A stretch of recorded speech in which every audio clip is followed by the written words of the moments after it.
서울의 가을은 유난히 차분하면서도 바쁘다. 하늘은 높고 푸르며 거리엔 단풍이 붉게 타오르고 강남대로에는 끊임없는 발걸음과 차량들이 흐르고 있다. 도심 속 사람들은 각자의 리듬으로 살아가고 있었고 그 속을 한 여인이 조용히 걷고 있었다. 정하윤. 대한민국 육군 중위, 특수작전 사령부 소속. 평범한 출신은 아니었다. 어릴 적부터 모범생이었고 체육과 학업 모두 뛰어나 장교 후보생으로 뽑혔다. 하지만 그녀의 이름을 기억하는 사람은 많지 않았다. 하윤은 항상 조용했고 혼자였고 군대에서도 자신의 이름보다 번호에 더 익숙한 사람이었다. 이날 그녀는 6개월간의 혹독한 산악훈련을 마치고 처음으로 휴가를 받아 서울에 올라왔다. 그 이유는 단 하나. 대학교 시절 절친이었던 정수민의 결혼식에 참석하기 위해서였다. 하윤은 손에 작은 봉투 하나를 쥐고 깔끔하게 다림질된 정복을 입은 채 강남대로를 걷고 있었다. 군복은 어디서나 눈에 띈다. 특히 강남 한복판에서라면 더더욱. 반듯한 베레모, 정갈한 단발머리, 단정한 태도. 그녀를 바라보는 사람들의 시선은 여러 가지 감정을 담고 있었다. 존경, 호기심, 때론 거북함. 하윤은 익숙하다는 듯 무표정으로 걷고 있었다. 그녀의 마음속엔 서울에 대한 낯설음과 그리움이 동시에 존재했다. 군대에서의 시간은 고립된 세계 같았고 도시는 너무 빠르고 번잡스러웠다. 하지만 이곳이 원래 자신의 삶이 있었던 곳이라는 것도 알고 있었다. 결혼식은 오후 늦게 시작되었고 작은 연회장에서 아담하게 진행되었다. 정수미는 하얀 드레스를 입고 눈부시게 웃고 있었다. 아, 너 진짜 왔네. 이 머리 그대로. 영화 찍는 줄 알았잖아. 하윤은 조용히 웃었다. 내가 부르니까. 오랜만이다. 식이 끝난 뒤 친구들과의 모임이 자연스레 이어졌다. 누군가는 회사를 이야기했고 누군가는 연애사를 떠들었고 누군가는 여전히 꿈을 좇고 있었다. 하윤은 대부분의 시간 동안 듣기만 했다. 하지만 그런 시간도 그녀에겐 소중했다. 군대에서의 대화는 대부분 명령, 보고, 절차였기 때문에 이렇게 웃으며 이야기 나누는 시간 자체가 사치처럼 느껴졌다. 밤이 깊어지고 친구들은 하나둘 자리를 떴다. 하윤도 숙소로 돌아가려 했다. 그녀가 예약한 숙소는 강남역 10번 출구 근처 좁은 골목 안에 있는 작은 게스트하우스였다. 내비게이션을 보며 지도를 따라가던 그녀는 어느새 넓은 도로를 벗어나 인적이 드문 골목길로 들어서게 되었다. 그 골목은 낮에는 카페와 식당이 가득한 평범한 거리였지만 밤이 되자 전혀 다른 얼굴을 드러냈다. 취객들의 웃음소리, 쓰레기 봉투가 터진 자리에 피어난 이상한 냄새, 그리고 어둠 속에 숨어있는 그림자들. 하윤은 직감적으로 느꼈다. 여긴 지금 자신이 있어야 할 곳이 아니었다. 하지만 돌아가기에는 이미 늦었다. 지도를 보니 앞으로 300m만 더 가면 숙소였다. 그녀는 한숨을 내쉬고 발걸음을 재촉했다. 그때였다. 어이, 군인 아가씨? 등 뒤에서 남자의 목소리가 들렸다. 하윤이 돌아보기도 전에 3명의 남자가 그녀 앞을 막아서고 있었다. 그들은 전형적인 강남의 밤을 살아가는 남자들이었다. 번들거리는 가죽 재킷, 문신이 살짝 보이는 반팔티, 지나치게 화려한 향수 냄새, 그리고 무엇보다 그 눈빛. 상대를 얕보고 즐기려는 눈빛이었다. 아, 진짜 군인이네. 와, 멋있다. 이런 데서 뭐해? 혼자야. 우리가 좀 도와줄까? 밤길 위험하잖아. 하윤은 눈을 마주치지 않고 조용히 말했다. 길을 비켜주세요. 목소리는 낮고 단호했다.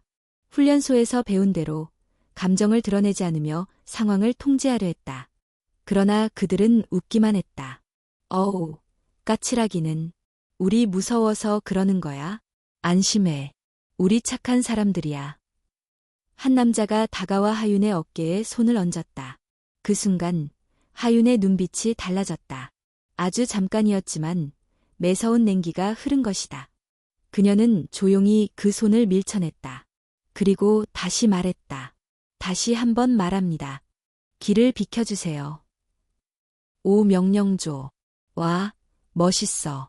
너랑 키스하면 징계당하는 거야? 또 다른 남자가 그녀의 턱을 잡으려 손을 뻗었다. 하윤은 한 발 물러섰다. 그녀의 손이 목 쪽으로 향했다. 군번줄을 천천히 풀었다. 금속이 맞부딪히는 소리가 조용한 골목에 울렸다. 지금부터 나는 군인이 아닙니다. 정하윤이 군번줄을 풀어 바닥에 내려놓는 순간 공기는 변했다. 짧은 침묵. 세 남자는 위아한 듯 그녀를 바라보았다. 뭐야? 항복하는 거야? 갑자기 무슨 쇼를 하는 거냐? 한 남자가 비웃으며 말했다. 다른 두 사람도 따라 웃었다. 하지만 하윤의 눈빛은 흔들리지 않았다. 분노도 두려움도 없었다. 오히려 고요했다. 사격 훈련 중 정조준 직전에 느끼는 집중과 같다. 그녀는 천천히 자세를 낮췄다. 남자들 중 한 명이 먼저 움직였다. 에이, 시간 아깝네. 그냥 한 대 쥐어받고 가자. 그는 팔을 뻗어 하윤의 머리카락을 움켜쥐려 했다. 그 순간 하윤의 몸이 튕겨나갔다. 그녀의 오른손이 남자의 손목 안쪽을 정확히 가격했다. 딱 소리와 함께 남자의 손이 꺾이며 뒤틀렸다. 비명이 터졌고 동시에 하윤은 왼쪽 팔꿈치로 남자의 턱을 강타했다. 한 번의 공격. 남자는 바닥에 쓰러졌고 다시 일어나지 못했다. 다른 두 명이 동시에 달려들었다. 한 명은 주먹을 날렸고 다른 한 명은 뒤에서 하윤을 잡으려 했다. 하윤은 상체를 숙여 주먹을 피하면서 왼팔로 다가오는 팔을 막아냈다. 그대로 상대의 다리를 잡아채며 균형을 무너뜨렸다. 넘어진 남자의 오금을 걷어차 무릎을 꿇게 만들었고 그의 뒷목을 눌러 바닥에 제압했다. 마지막 남자, 리더처럼 보였던 이민석은 당황한 눈빛으로 뒤로 물러났다. 눈앞의 상황이 현실이 아니라는 듯 얼어붙어 있었다. 너 도대체 뭐야? 군인 맞아? 하윤은 대답하지 않았다. 대신 그를 향해 천천히 걸어갔다. 이민석은 뒤로 비틀거리며 주머니에 손을 넣으려 했다. 하지만 하윤은 더 빨랐다. 그녀는 그의 손목을 꺾고 어깨를 눌렀다.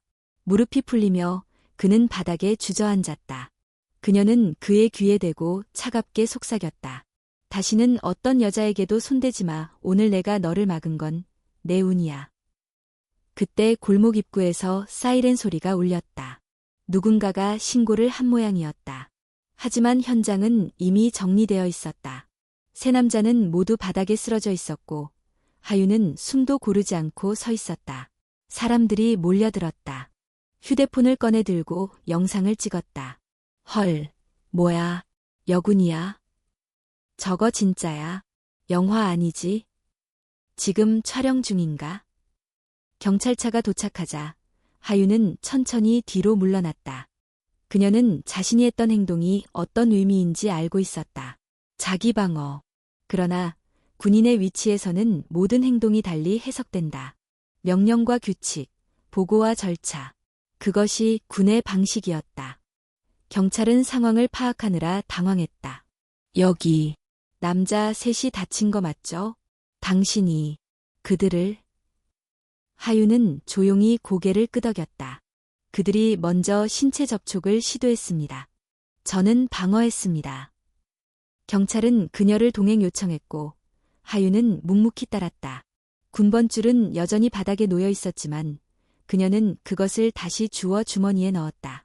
그것은 아직 그녀의 일부였다. 경찰서에 도착하자 하윤은 별도의 공간에서 진술을 시작했다. 간단 명료하게 상황을 설명했고 감정을 섞지 않았다. 경찰관은 그녀의 정복과 훈련 이력을 확인하며 조심스러운 눈빛을 보였다. 당신 같은 사람이 이런 일에 휘말릴 줄은 몰랐네요. 저도 몰랐습니다. 하지만 피할 수는 없었습니다. 그녀는 여전히 냉정했다. 그러나 그 눈빛 속엔 무언가 달라져 있었다. 스스로 선택한 결단. 거기엔 후회가 없었다. 그날 밤 영상은 SNS에서 빠르게 퍼졌다. 강남역 여군, 조폭 제압 여군, 실전 액션 실화 등의 제목으로 퍼진 영상은 수백만 조회수를 기록했다. 댓글들은 엇갈렸다. 진짜 멋있다. 영화 찍어야지. 저런 사람이라면 나라 맡겨도 되겠다. 하지만 군인이 일반인을 때려도 되는 건가? 저건 과잉 대응 아냐? 논란은 커졌다. 국방부는 즉시 사실 확인을 지시했고 하윤의 소속 부대에도 연락이 갔다. 사건은 단순한 시민 폭력 사건이 아니라 현역 군인의 물리적 대응이라는 정치적, 사회적 사안으로 비화되기 시작했다. 다음 날 아침, 하윤은 부대 상급자로부터 통화를 받았다. 정중히 본부에서 보고 요청이 왔다. 상황 설명 준비해라. 그녀는 짧게 대답했다. 알겠습니다. 그녀는 전날의 영상들이 퍼지는 것을 조용히 지켜보았다. 찬사와 비판 사이에서 그녀는 어느 쪽에도 기대지 않았다. 단 한 가지, 그녀가 알고 있는 건 자신은 명예가 아닌 신념을 따랐다는 것이었다. 정하윤이 군번줄을 다시 손에 쥐고 부대로 복귀했을 때 분위기는 이전과 달라져 있었다. 단 한 번의 물리적 충돌, 단 한 번의 결단이 그녀의 모든 것을 흔들고 있었다. 지휘 통제실의 공기는 차가웠다. 그녀를 반기던 동료들의 표정은 사라졌고 대신 조심스러운 눈빛과 속삭임이 공간을 채웠다. 봤어. 뉴스에 나왔던 그 중이 맞지? 와, 실제로 저럴 줄은. 난 잘 모르겠다. 아무리 그래도 민간인을 그렇게 때리면. 하윤은 그런 시선을 무시하고 평소처럼 자신의 책상에 앉았다. 하지만 그녀의 모니터에는 이미 국방부 긴급보고 요청이라는 메일이 도착해 있었다. 그녀는 자리에서 일어나 상급자에게 보고를 요청했다. 중령 최진우는 그녀의 상관이자 훈련 시절부터 함께했던 장교였다. 엄격하지만 공정한 성격으로 부대 내에서 신망이 높았다.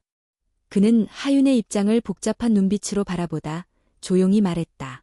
정중히, 나는 내가 어떤 사람인지 안다. 하지만 지금 상황은 단순하지 않아. 그는 테이블에 펼쳐진 서류를 가리켰다. 언론은 널 영웅이라 부르지만 동시에 문제 인물로도 본다. 여론은 양분되어 있고 국회 일부 의원들도 이 사건에 주목하고 있어.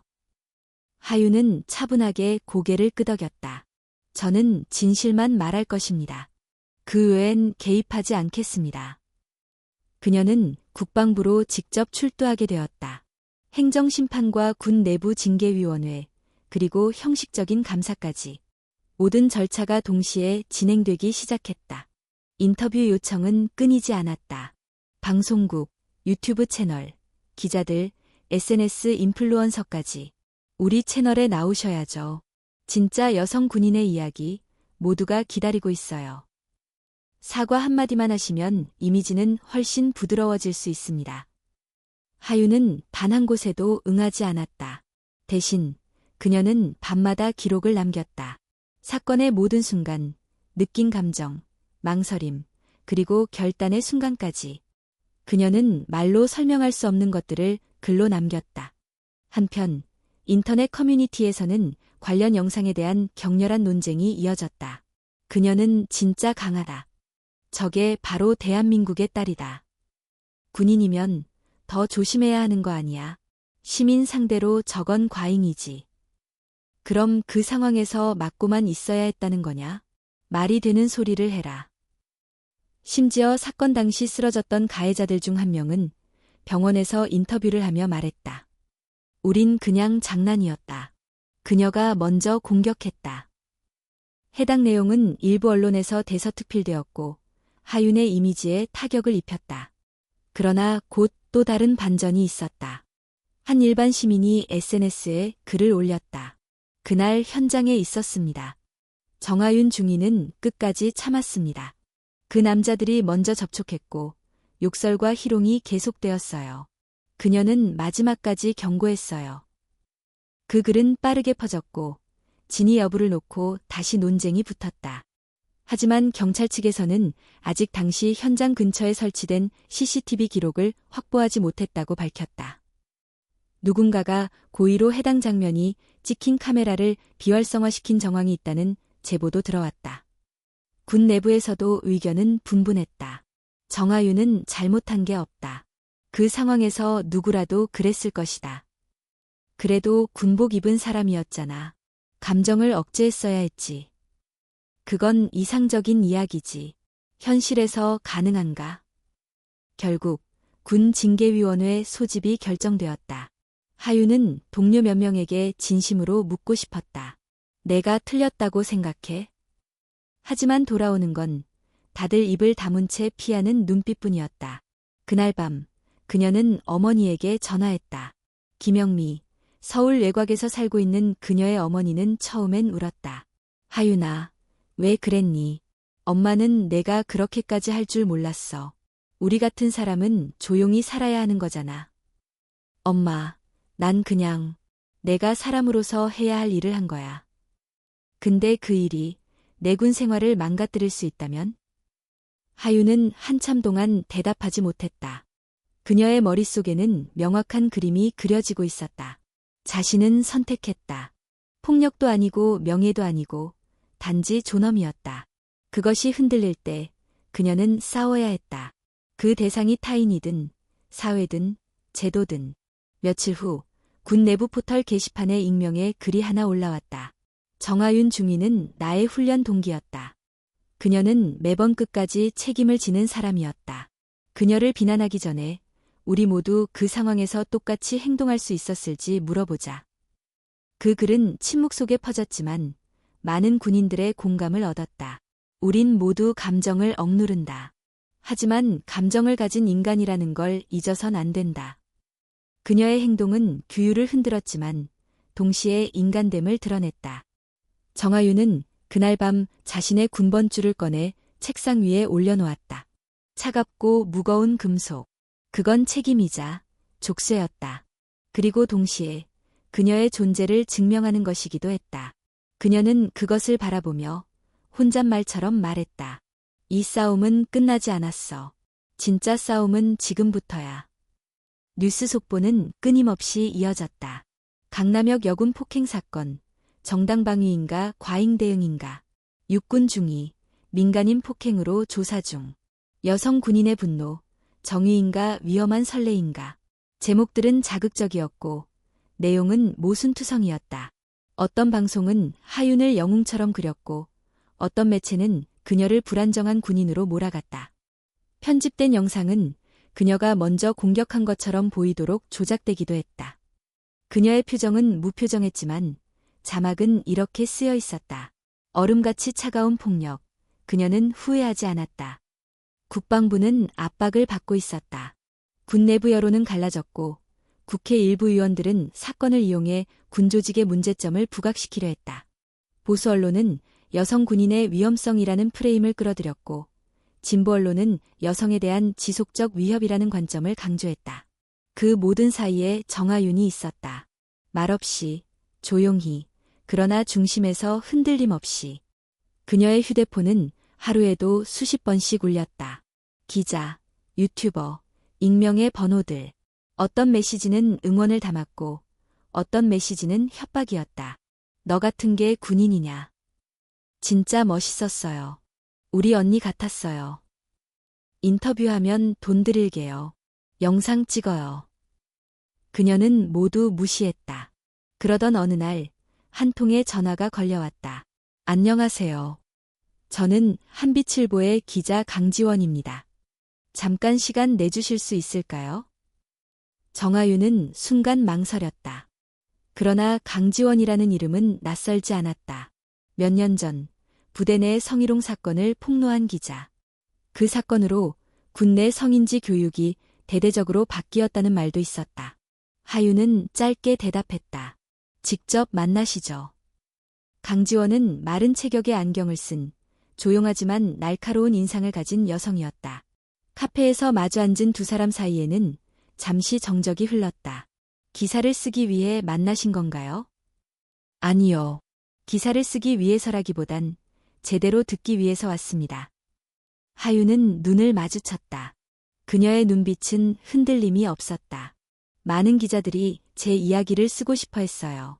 그런데 단 한 명도 저한테 묻지 않았어요. 지원은 조용히 고개를 끄덕였다. 그래서 왔어요. 직접 들으려고요. 그날 밤 정확히 무슨 일이 있었는지. 하윤은 처음으로 사건의 순간을 차분히 설명했다. 그녀가 왜 그 골목을 지나게 되었는지, 남자들이 어떤 식으로 접근했고, 어떻게 그녀의 경고를 무시했는지, 그리고 자신이 군번줄을 풀며 느낀 감정까지. 그 순간 전 군인이 아니었어요. 그저 한 명의 여자였고 사람으로서 저를 지키고 싶었어요. 군인의 명예는 중요하지만 제 존재가 무너지는 걸 두고 볼 수는 없었어요. 지원은 아무 말 없이 노트에 적었다. 그녀는 인터뷰를 끝내며 말했다. 기사화하지 않겠다고 약속드리진 못해요. 하지만 왜곡은 하지 않겠습니다. 하윤은 짧게 웃었다. 그 정도면 충분합니다. 며칠 뒤 한빛일보에는 작지만 날카로운 칼럼이 실렸다. 그녀의 잘못은 단 하나, 사람이라는 것이다. 그 글은 큰 주목을 받진 않았지만 군 내부와 일부 지식인 커뮤니티에서 퍼지기 시작했다. 한편 하윤에 대한 비난은 점점 더 노골적으로 변했다. 인터넷에는 그녀의 과거 사진들이 돌아다녔다. 대학교 시절 체육대회에서 찍힌 사진, 훈련소에서 동기들과 찍은 영상. 누군가는 그 사진을 이중성이라며 조롱했고, 누군가는 그녀의 외모를 근거로 욕설을 퍼부었다. 심지어 어떤 유튜브 채널은 그녀의 가족에 대한 허위 정보를 퍼뜨렸다. 정하윤 중위, 알고 보니 붙이는 전과자. 사실무근이었다. 그러나 영상은 빠르게 퍼졌다. 그녀는 다시 침묵했다. 그녀는 말할 수 없었다. 왜냐하면 그녀가 말하면 그것은 변명처럼 들릴 것이기 때문이었다. 대신 그녀는 기록을 계속했다. 매일 밤 그녀는 그날 받은 메시지, 뉴스를 복사해 붙이고 옆에 짧은 메모를 남겼다. 이건 진실이 아니다. 이 말은 누군가를 죽인다. 나는 흔들리지 않는다. 그녀의 동료 중 한 명, 이병 박준영은 몰래 다가와 말했다. 중위님, 전 그날 CCTV에 찍힌 거 봤어요. 근처 편의점 직원이 가지고 있대요.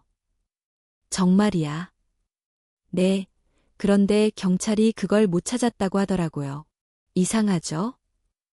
그 정보는 강지원에게 전달되었다. 지원은 즉시 취재에 착수했다. 편의점 사장은 망설였지만 조용히 USB 하나를 건넸다. 이거 내보내도 괜찮을까요? 난 솔직히 좀 무서워요. 지원은 조용히 말했다. 이건 그녀만을 위한 게 아니에요. 우리 모두를 위한 겁니다. 영상을 확인한 순간 강지원은 숨을 삼켰다. 영상엔 모든 것이 담겨 있었다. 하윤이 몇 번이고 경고하는 장면, 남자들이 비웃으며 그녀를 에워싸는 모습, 그리고 마지막으로 그녀가 군번줄을 풀며 싸움을 결심하는 순간까지. 그녀는 영상을 조용히 복사했다. 그리고 마음속으로 다짐했다. 이 진실이 세상에 닿아야 한다고. 정하윤은 조용히 앉아 노트를 펼쳤다. 그녀의 방은 간소했고 벽에는 군사작전 지도와 훈련 일정표가 붙어 있었다. 그 사이 탁자 위에는 군번줄 하나와 작은 메모장이 놓여 있었다. 그녀는 그날 받은 문자 몇 개를 다시 읽었다. 당신은 더 이상 군인이 아니다. 군복 벗고 나가라. 당신 같은 여자가 국방을 논하다니 웃긴다. 하윤은 무표정하게 핸드폰을 내려놓았다. 처음에는 화가 났고 그 다음에는 슬펐으며 이제는 아무 감정도 느끼지 않았다. 그러나 한 가지는 분명했다. 그녀가 지금 감당하고 있는 건 단지 사건이 아니라 상징이었다. 사람들은 그녀를 통해 무언가를 증명하고 싶어 했다. 어떤 이는 여군의 위험성을, 어떤 이는 여성의 억압된 분노를, 또 어떤 이는 군대 조직의 한계를. 그러나 정하윤은 그 무엇도 대표할 마음이 없었다. 그녀는 그저 인간으로서 자신을 지키고자 했을 뿐이었다. 그날 오후 부대 회의실에서 군 내부 임시 설명회가 열렸다. 각 부서의 간부들이 참석했고 일부는 외부 법률 자문단도 동석했다. 중령 최진우가 회의 시작을 알렸다. 현재 정중위 사건은 사회적으로 큰 이슈가 되었으며 군의 대응 방향에 따라 향후 여론이 급변할 수 있습니다. 이어 법률 자문 변호사가 말했다. 영상상 확인된 행위는 물리적 제압으로 보입니다. 하지만 가해자들이 민간인 신분이고 피해 주장도 있어 군인으로서의 책임을 면하기 어렵습니다. 그 순간 하윤은 입을 열었다. 그들은 피해자가 아닙니다. 그들은 먼저 신체 접촉을 했고 경고를 무시했습니다. 제가 제압하지 않았다면 더 큰 피해가 생겼을지도 모릅니다. 어떤 대위가 나지막이 말했다. 그래도 군인답지 않았어요. 그 말에 효의장은 조용해졌다. 하윤은 그를 향해 천천히 고개를 돌렸다. 군인답다는 게 무엇입니까? 가만히 당하고도 인내하는 겁니까? 아니면 규정에 맞게 맞아 죽는 겁니까? 그녀의 말에 아무도 대답하지 않았다. 회의는 그저 사건 분석이라는 이름으로 감정 없는 숫자와 법 조항 속에서 흘러갔다. 회의가 끝난 뒤 하윤은 조용히 나와 창문 밖을 바라보았다. 멀리 보이는 서울 시내는 여전히 화려했고 사람들은 각자의 리듬대로 살아가고 있었다. 그녀는 그 화려함 속에서 점점 외톨이가 되어가는 자신을 느꼈다. 그때 강지원 기자로부터 메시지가 도착했다. 편의점 영상 확보했습니다. 지금 편집 중입니다. 당신의 이야기, 곧 많은 것들을 바꿔놓을 겁니다. 그녀는 휴대폰을 쥐고 한참 동안 아무 말도 하지 않았다. 작고 가벼운 기계 안에 담긴 단몇 초의 영상이 지금의 삶 전체를 결정지을 수 있다는 사실이 낯설게 느껴졌다. 하지만 동시에 그녀는 직감했다. 그 영상이 공개되는 순간 전장은 바뀔 것이다. 더 이상 침묵의 공간이 아니라 공개적이고 정면적인 충돌의 무대가 될 것이다. 다음 날 아침, 예상치 못한 반전이 벌어졌다. 그녀가 속한 부대의 인트라넷 게시판에 익명의 폭로 글이 올라온 것이다. 정하윤 중위, 평소에 과도한 폭력 성향 있어. 훈련 중에도 병사들에게 엄격했고 분노 조절 문제 있었다는 얘기도 들었음. 해당 글은 순식간에 댓글 수백 개를 기록했고 일부 익명 계정들은 의도적으로 그녀를 비난하는 방향으로 몰아갔다. 역시 그럴 줄 알았어. 예전부터 좀 이상하다고 생각했지. 조용한 애들이 더 무서운 법. 그녀는 그 글을 읽으며 아무 말 없이 페이지를 닫았다. 진실은 아직 드러나지도 않았지만 이미 평판은 만들어지고 있었다. 하윤은 그날 오후 인사과에서 호출을 받았다. 중위님, 군법무관 면담 준비해주세요. 사건이 징계위원회로 넘어갈 가능성이 있습니다. 그녀는 조용히 대답했다. 알겠습니다. 군 법무관과의 면담은 예상보다 간단했다. 그는 형식적으로 사건 개요를 묻고 하윤의 의견을 기록했다. 마지막에 그가 던진 질문이 하윤의 마음을 무겁게 만들었다. 정중히, 후회하십니까? 하윤은 눈을 들어 그를 바라보았다. 아니요. 단 한순간도. 면담이 끝나고 돌아오는 길, 그녀는 병영 안의 운동장을 한 바퀴 돌았다. 군복을 입은 자신이 점점 무언가로부터 멀어지고 있다는 느낌이 들었다. 그것은 동료였고, 조직이었고, 그리고 어쩌면 나라라는 이름 그 자체였다. 그러나 그녀는 멈추지 않았다. 왜냐하면 그녀는 싸우기로 결정했기 때문이다. 그것이 군인이기 때문이 아니라 인간이기 때문이었다. 그리고 그날 밤 강지원 기자는 메시지를 하나 더 보냈다. 하윤 중위님, 영상 공개는 내일 오전입니다. 준비되셨나요? 그녀는 잠시 화면을 바라보다 짧게 답장을 보냈다. 준비됐습니다. 이제 말해야 할 때입니다. 다음 날 아침, 대한민국의 수많은 사람들은 같은 영상을 동시에 보게 되었다. 정하윤 중위, 강남역 폭행 사건의 진실은? 한빛일보 공식 채널에서 업로드된 3분 47초짜리 영상은 편집 없이 CCTV 원본을 바탕으로 제작되었다. 영상의 시작은 정하윤이 골목길로 들어서는 장면이었다. 이어서 세 남자가 접근하고 하윤이 반복적으로 거리두기를 요청하는 모습이 그대로 담겨 있었다. 비켜주세요. 다시 한번 말씀드립니다. 물러나 주세요. 그녀의 목소리는 조용하지만 단호했고 태도는 침착했다. 그러나 남자들은 그것을 무시했다. 손을 뻗고 어깨를 만지고 턱을 잡으려 시도하는 장면은 선명했다. 그리고 마지막 순간 그녀가 군번줄을 풀며 말했다. 지금부터 나는 군인이 아닙니다. 영상이 끝나자마자 댓글창은 폭발했다. 이게 진짜 정당방위지. 왜 이걸 이제야 공개한 거냐? 그동안 욕했던 사람들 다 사과해라. 정하윤 중이 진짜 멋있다. 조회수는 수시간 만에 100만을 넘었고 수많은 언론이 해당 영상을 기사화했다. 일부 방송은 저녁 뉴스에서 전문을 방송했고 패널들은 입을 모아 말했다. 정확하게 말하자면 그녀는 법적으로 완벽한 정당방위를 행했습니다. 중요한 건 군인의 신분 여부가 아니라 인간으로서의 존엄성입니다. 국방부는 당황했다. 그들은 이미 징계 절차를 예고해둔 상태였고 공식 입장도 조사 중이라는 모호한 표현을 사용하고 있었다. 하지만 이 영상이 공개되자 상황은 급변했다. 사흘 뒤 군은 공식 입장을 발표했다. 본 사안은 민간경찰 조사 결과를 토대로 하여 징계 절차를 보류하고 사실관계 재확인에 착수합니다. 사실상 사건의 흐름이 바뀌었음을 인정한 셈이었다. 하윤은 그날 오후 부대 식당에서 조용히 밥을 먹고 있었다. 식당 안의 공기는 이전과 달랐다. 사람들은 더 이상 그녀를 피하지 않았고 몇몇은 조심스레 다가와 말을 걸었다. 중이님, 영상 봤습니다. 죄송합니다. 그동안 멋있었어요. 진짜 감동했습니다.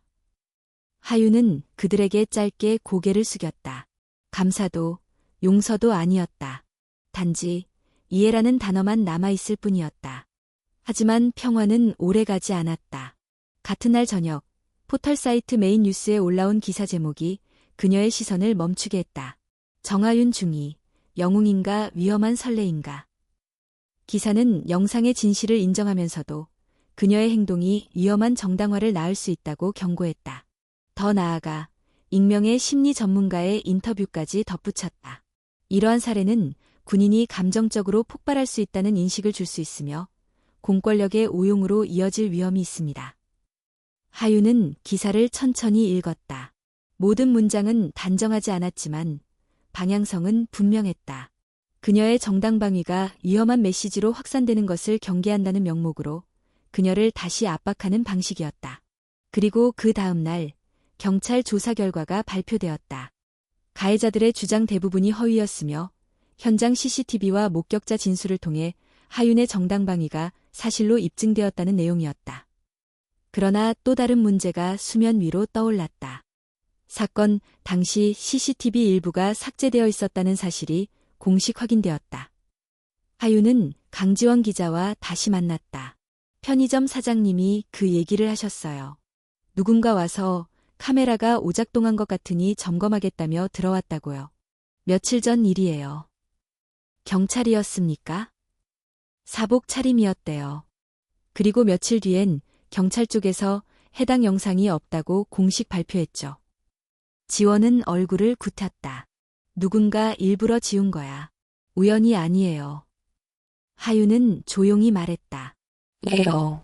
저 세 명이 그런 힘을 가졌을 리 없잖아요. 그들이 속한 조직이 문제예요. 강남 일대 유흥업소와 연계된 이권구조, 뒷배경이 있어요. 그들 중 한 명, 이민석의 삼촌이 전직 경찰 간부라는 정보가 확인됐어요. 그 말에 하윤은 처음으로 눈을 크게 떴다. 그럼 내가 맞서고 있는 건 단순한 범죄자들이 아니군요. 지원은 고개를 끄덕였다. 이건 구조적인 문제입니다. 당신이 때렸기 때문에 싸움이 시작된 게 아니라 당신이 저항했기 때문에 억누르려는 겁니다. 하윤은 조용히 중얼거렸다. 진짜 싸움은 이제 시작이군요. 그녀는 그날 밤 군번줄을 다시 꺼내 손에 올려놓았다. 손끝으로 느껴지는 금속의 차가움이 이제는 무겁지 않았다. 오히려 마음속으로 다시 단단히 묶이는 감각이었다. 그녀는 자신이 군인이라는 사실이 자랑스럽다고 느낀 적은 많지 않았다. 그러나 지금 그녀는 처음으로 그것이 무엇을 의미하는지 깨닫고 있었다. 그것은 단순히 국기를 향해 경례하는 것이 아니라 불합리한 권력 앞에서 물러서지 않는 것이었다. 그리고 그녀는 알았다. 진실이 드러났다고 해서 모든 게 끝난 게 아니라는 걸. 정하윤이 연락을 받은 건 금요일 저녁이었다. 모르는 번호에서 걸려온 전화였다. 정하윤 중위님이시죠? 저는 이민석 씨의 대리인입니다. 민석 씨가 개인적으로 만나뵙고 싶은 의사를 전해달라고 했습니다. 하유는 몇 초 동안 침묵했다. 이민석. 강남 골목에서 자신에게 가장 가까이 다가와 모욕적인 말을 속삭였던 남자. 그가 왜 지금 이런 식으로 연락해 오는가? 어디서요? 삼청동에 있는 한식당 별실입니다. 오늘 밤 8시 가능합니다. 하유는 단호하게 말했다. 그 자리가 어떤 목적이든 저는 두려워하지 않습니다. 저희도 강압은 아닙니다. 단지 원만한 대화를 원할 뿐입니다. 전화가 끊긴 후 그녀는 잠시 조용히 창문을 바라보았다. 어둠이 내려앉은 서울의 하늘. 조용하고 차가웠다. 밤 7시 50분 그녀는 약속 장소에 도착했다. 조명이 어둡고 고요한 고풍스러운 한식당. 직원은 그녀를 안내해 별실로 데려갔다. 문을 열자 이민석이 혼자 앉아 있었다. 이전과는 완전히 다른 모습이었다. 화려한 옷 대신 평범한 셔츠, 눈빛에는 어색한 미소가 깃들어 있었다. 정중희님, 이렇게 나와주셔서 감사합니다. 시간이 짧으니 바로 본론으로 들어가시죠. 하유는 자리에 앉지 않고 그대로 섰다. 이민석은 잠시 당황했지만 곧 태도를 바꿨다. 그날 밤 일은 정말 유감이었습니다. 술에 취해 판단력이 흐려졌고 불쾌감을 들여 죄송합니다. 그날 밤 하유는 조용히 되물었다. 그날 밤 당신이 한 건 단순한 실수였나요? 아니면 평소 하던 대로였던 겁니까? 이민석은 말없이 시선을 피했다. 잠시 후 억지로 미소를 지으며 말을 이었다. 어쨌든 지금 상황이 커지고 있잖아요. 저희도 많이 곤란합니다. 중희님도 부담이 클 테고요. 그래서 제안을 하나 드리고자 합니다. 그는 테이블 아래에서 봉투 하나를 꺼냈다. 도톰하고 조심스럽게 밀어냈다. 여기 해결에 도움이 될 겁니다. 그리고 저희 쪽도 법적 조치 안 하겠습니다. 서로 피곤한 싸움은 피하는 게 좋지 않겠습니까? 하유는 그 봉투를 바라보지도 않았다. 당신들이 두려운 건 내 주먹이 아니라 내 침묵의 끝이라는 걸 알아야 합니다. 이민석의 얼굴에서 미소가 사라졌다. 저희가 얼마나 곤란한 상황인지 아십니까? 영상이 퍼졌고 사회적 비난이 쏟아지고 있어요. 그쪽도 좋을 게 없잖아요. 군인 신분으로 폭력 사건에 연루됐다는 꼬리표는 쉽게 지워지지 않습니다. 그 꼬리표보다 더 더러운 건 침묵 위에 쌓은 합의입니다. 하윤의 목소리는 낮았지만 흔들림이 없었다. 당신들은 사람을 물건처럼 취급했고 인간의 존엄을 희롱했어요. 그걸 돈 몇 장으로 덮고 싶다면 저는 그 자리에 맞지 않는 사람입니다. 이민석은 순간적으로 감정을 억누르지 못하고 탁자를 치며 일어났다. 당신 진짜 고집세네. 세상이 그렇게 흑백이 아니야. 지금이라도 손잡으면 서로 손에 안 보게 끝낼 수 있어. 이건 제안이야. 협박이 아니야. 협박이어도 상관없습니다. 난 이미 그날 밤 제 인생 걸고 싸웠습니다. 그리고 지금도 계속 싸우고 있어요. 하유는 한 걸음 다가가며 그의 눈을 바라보았다. 당신은 몰랐겠죠.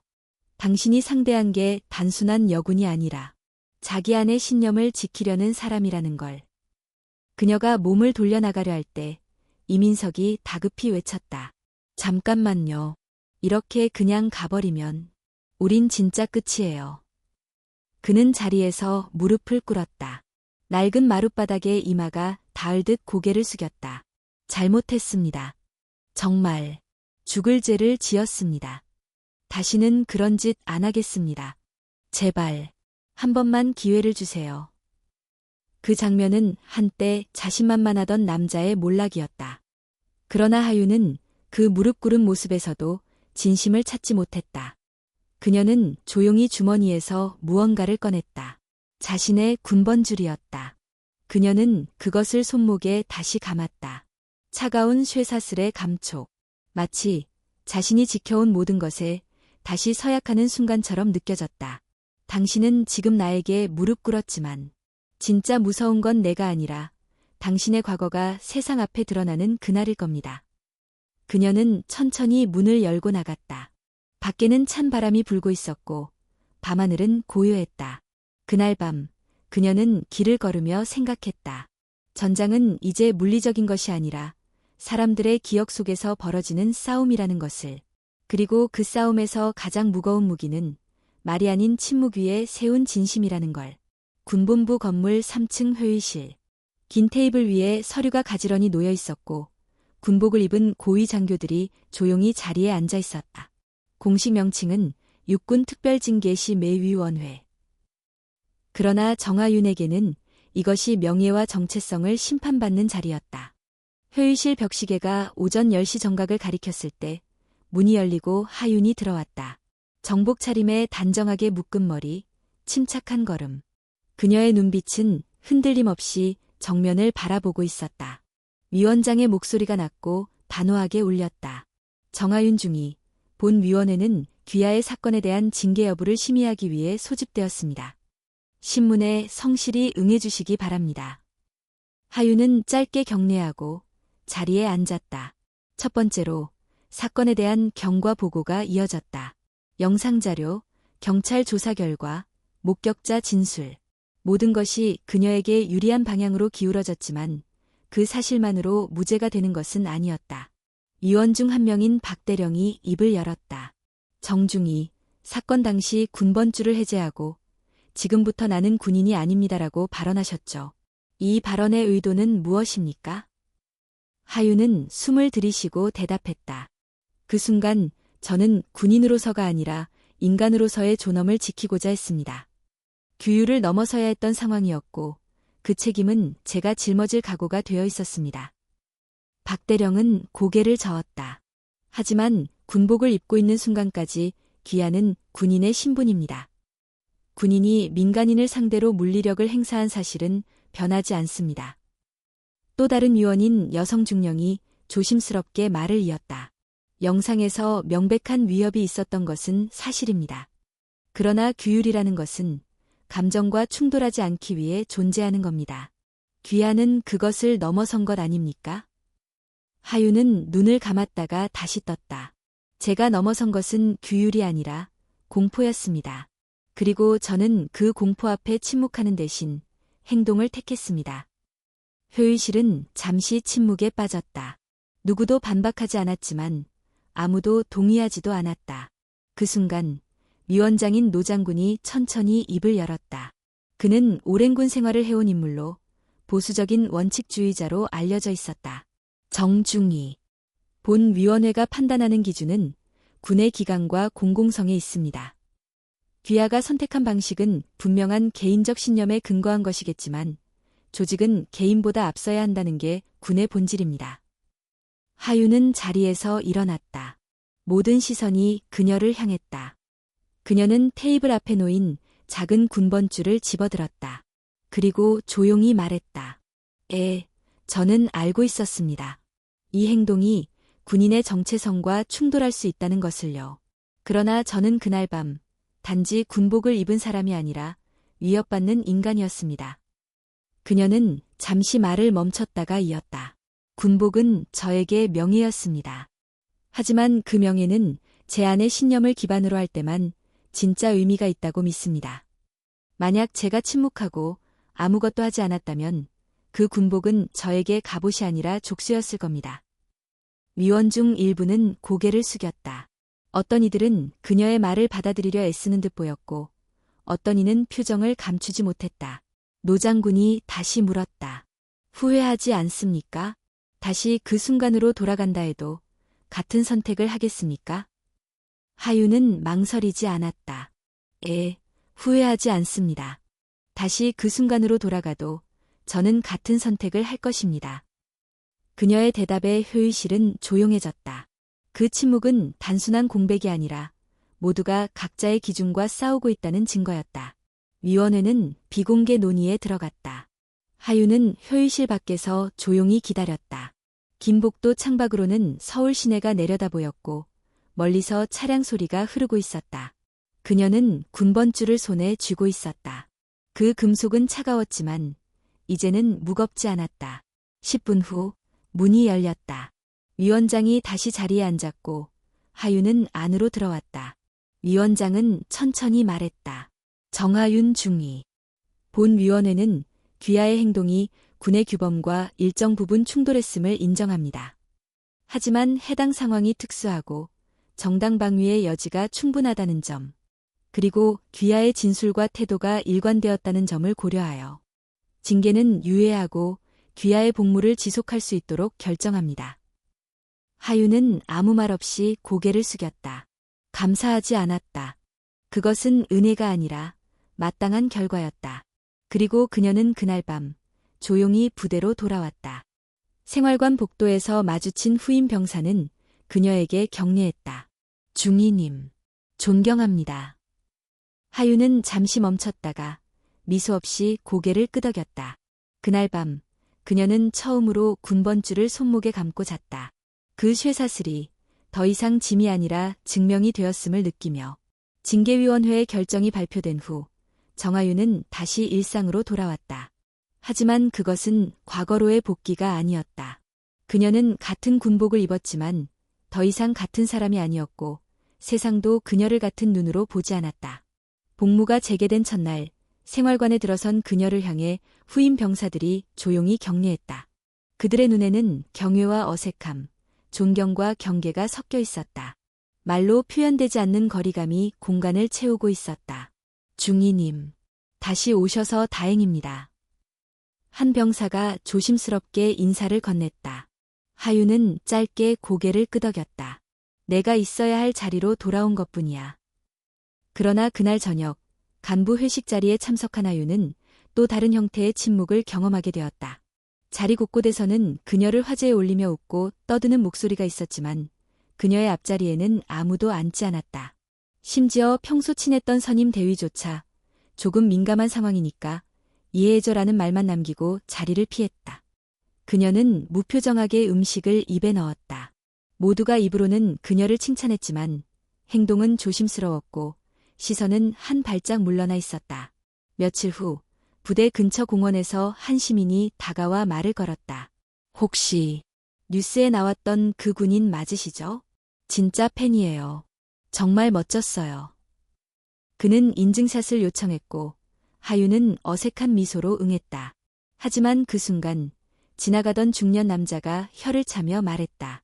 군인이 뭐가 잘났다고 연예인처럼 저러고 있나. 하윤은 아무 말 없이 걸음을 옮겼다. 그녀는 영웅도 아니고 반역자도 아니었지만 세상은 그녀를 어느 한쪽으로 밀어 넣으려 했다.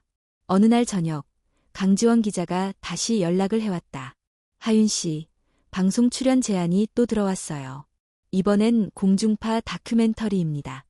사회적 용기, 여성 리더십 같은 주제로요. 하윤은 망설임 없이 거절했다. 나는 내 이야기를 팔 생각이 없어요. 지원은 조용히 말했다. 당신 이야기는 이미 팔리고 있어요. 누군가는 영웅으로, 누군가는 교훈으로, 또 누군가는 공포로 소비하고 있어요. 차라리 당신 입으로 말하는 게 낫지 않나요? 그 말에 하윤은 한참 동안 대답하지 못했다. 진실은 자신의 것이었지만 그 진실이 세상에 퍼지는 순간부터 그것은 더 이상 온전히 그녀의 것이 아니었다. 그녀는 점점 조용해졌고 말수가 줄어들었으며 사람들과의 거리도 자연스럽게 생겨났다.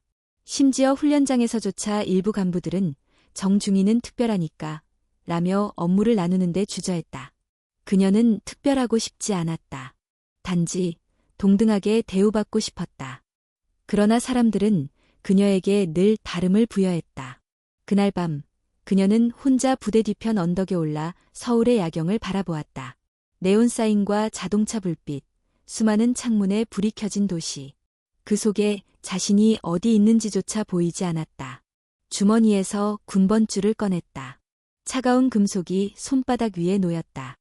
그녀는 조용히 중얼거렸다. 이걸 지켰지만 나 자신은 잃어버린 걸까? 바로 그때 뒤에서 낯익은 목소리가 들려왔다. 잃은 건 없어요. 다만 지켜낸 무게를 지금 느끼고 있을 뿐이죠. 강지원이었다. 그녀는 언제 왔는지 모르게 옆에 서 있었다. 하윤은 고개를 돌리지 않고 말했다.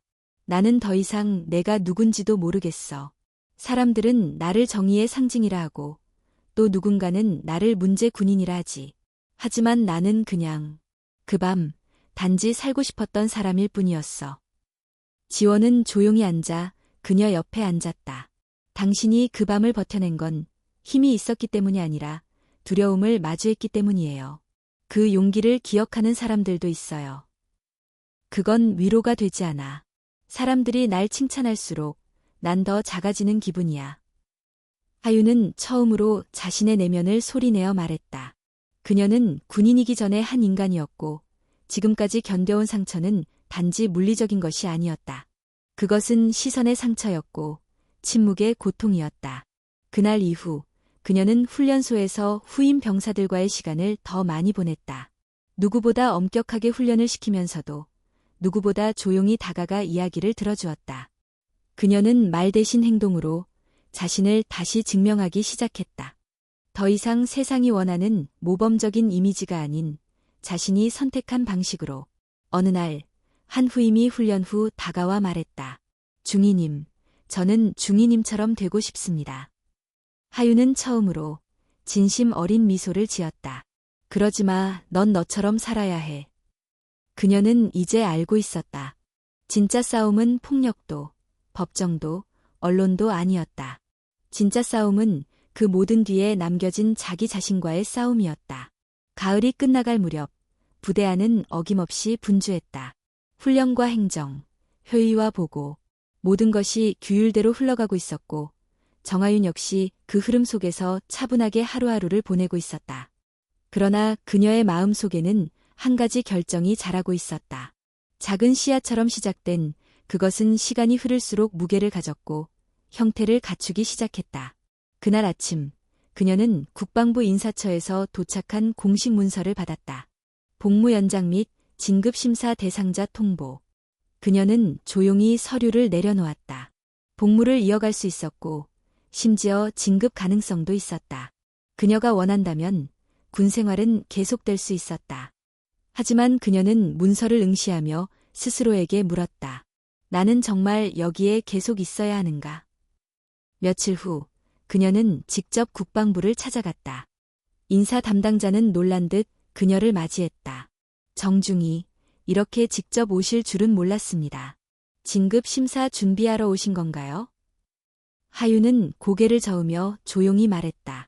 저는 전역 신청서를 제출하러 왔습니다. 담당자는 당황했다. 중위님, 지금 상황에서 전역은 너무 이릅니다. 여론도 좋고 상부에서도 긍정적으로 보고 있는데요. 하유는 단호하게 대답했다. 저는 이 자리에 설 자격이 없다고 생각하지 않습니다. 다만 이 제복이 저에게 주는 무게가 이제는 보호가 아니라 구속으로 느껴집니다. 담당자는 잠시 침묵하더니 천천히 말했다. 정하윤 중위, 당신의 선택은 많은 사람에게 영향을 줄 수 있습니다. 당신은 이미 상징이 되었으니까요. 그 말에 하유는 고개를 들었다. 그래서 떠나려 합니다. 내가 만든 상징 안에 갇히고 싶지 않기 때문입니다. 그녀는 조용히 전역 신청서를 제출하고 밖으로 나왔다. 서울의 찬 바람이 얼굴을 스쳤다. 그리고 처음으로 그녀는 진정한 해방감을 느꼈다. 며칠 뒤 부대에서는 간단한 저녁 환송식이 열렸다. 정식 행사는 아니었지만 그녀를 아끼던 몇몇 동료들이 모였다. 후임 병사들은 무거운 표정으로 그녀를 바라보았고 몇몇은 끝내 눈물을 삼켰다. 하유는 모두에게 차례로 고개를 숙였다. 나는 여기서 많은 걸 배웠고 많은 걸 지켰습니다. 그리고 이제는 내가 지켜야 할 또 다른 것을 향해 갑니다. 그녀는 마지막으로 군복을 벗기 전 생활관 뒷산에 올라 서울을 바라보았다. 그곳은 그녀가 고민을 마주하던 장소였고 결정을 내리던 장소였다. 군번줄을 손에 들고 잠시 망설이다가 조용히 흙 위에 내려놓았다. 그것은 버림이 아니었다. 그녀는 이제 더 이상 그것을 몸에 두르지 않아도 자신의 가치를 잊지 않을 수 있다고 믿었다. 한참을 그렇게 앉아있던 그녀에게 전화가 걸려왔다. 강지원 기자였다. 하윤 씨, 전역하신다면서요. 축하해요. 라고 해도 될지 모르겠네요. 축하 맞아요. 나는 지금 내 인생에서 가장 나다운 선택을 했으니까요. 혹시 앞으로 계획 있으세요? 하유는 조용히 웃었다. 글쎄요. 아직 정해진 건 없지만 누군가를 지키는 일이면 좋겠어요. 이번엔 총이 아니라 말로, 무기가 아니라 마음으로. 그녀는 통화를 끊고 천천히 산길을 내려왔다. 이제는 더 이상 복구해야 할 숙소도 출근해야 할 본부도 없었다. 그러나 그녀는 자유로웠고 흔들림 없이 걸었다. 몇 달 후 정하유는 작은 시민단체의 강연자로 초청되었다. 위협 앞에서 인간답게 싸운다는 것이라는 주제로 무대에 오른 그녀는 단정한 정장 차림이었다. 관중석에는 다양한 연령과 배경의 사람들이 앉아 있었고 모두 조용히 그녀를 바라보았다. 그녀는 마이크를 잡고 말했다. 저는 군인으로서 한 가지를 배웠습니다. 명령에 따라 움직이는 것이 복종이라면 신념을 지키는 것은 존엄이라는 것을요. 그날 밤 저는 인간으로서 싸웠고 지금은 인간으로서 살아가고 있습니다. 그녀의 말이 끝나자 장내에는 조용한 박수가 퍼졌다. 그것은 환호가 아닌 이해의 박수였다. 그녀가 걸어온 길을 알고 그녀가 지켜낸 것을 인정하는 사람들의 박수. 행사가 끝난 후 한 여학생이 다가와 수줍게 말했다. 중이님. 아니, 선생님. 저도 누군가를 지킬 수 있는 사람이 되고 싶어요. 무섭지만 당신처럼 되고 싶어요. 하유는 그녀의 손을 잡고 말했다. 나처럼 되지 마. 너 자신으로 살아. 다만 절대 두려움 때문에 침묵하지는 마. 그리고 그날 밤 하유는 홀로 서울의 강가를 걸었다. 강물은 조용히 흘렀고 도시는 더 이상 낯설지 않았다. 그녀는 여전히 세상과 싸우고 있었지만 이제는 제복 없이도 충분히 강했다.